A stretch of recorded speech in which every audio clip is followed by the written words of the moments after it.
ವಾರಾಂತ್ಯದಲ್ಲಿ ಊರೂರು ಸಂಚಾರ ಮಾಡುವ ನಮಗೆ ಈ ಬಾರಿ ನಾವು ಭೇಟಿ ನೀಡಿದ್ದು ಉತ್ತರ ಕನ್ನಡ ಜಿಲ್ಲೆಯ ಮುಂಡಗೋಡದಲ್ಲಿರುವ ಟಿಬೆಟಿಯನ್ ಕ್ಯಾಂಪ್ಗೆ. ಈ ಊರಿಗೆ ಪ್ರವೇಶ ಮಾಡುತ್ತಿದ್ದಂತೆ ಟಿಬೆಟಿಯನ್ ಶೈಲಿಯಲ್ಲಿ ನಿರ್ಮಿಸಲಾಗಿದ್ದ ಅದ್ಭುತ ಕಟ್ಟಡಗಳು ಮತ್ತು ಬೌದ್ಧ ಧರ್ಮದ ಸನ್ಯಾಸಿಗಳು ನಮ್ಮನ್ನು ಸ್ವಾಗತಿಸಿದರು.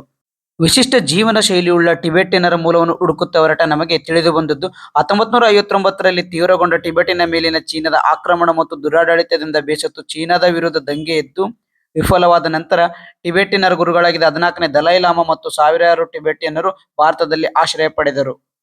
ಭಾರತ ಸರ್ಕಾರವು 1966ರಲ್ಲಿ ಈ ನಿರಾಶ್ರಿತರಿಗೆ ಮನೆ ಒದಗಿಸಲು ಕರ್ನಾಟಕದ ಮುಂಡಗೋಡನಲ್ಲಿ 4,000 ಎಕರೆ ಭೂಮಿಯನ್ನು ಮಂಜೂರು ಮಾಡಿತು.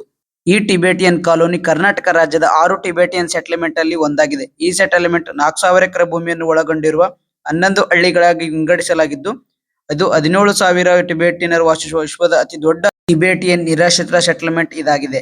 ಇದನ್ನ ಮಿನಿ ಟಿಬೆಟ್ ಆಫ್ ಇಂಡಿಯಾ ಎಂದು ಕರೆಯುತ್ತಾರೆ.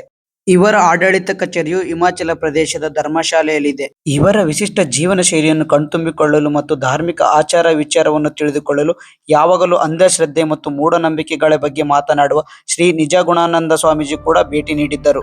ನಿಮಗೆ ಸಮಯ ಸಿಕ್ಕಾಗ ಈ ವಿಶಿಷ್ಟ ಸ್ಥಳಕ್ಕೆ ಭೇಟಿ ನೀಡುವುದನ್ನು ಮರೆಯಬೇಡಿ.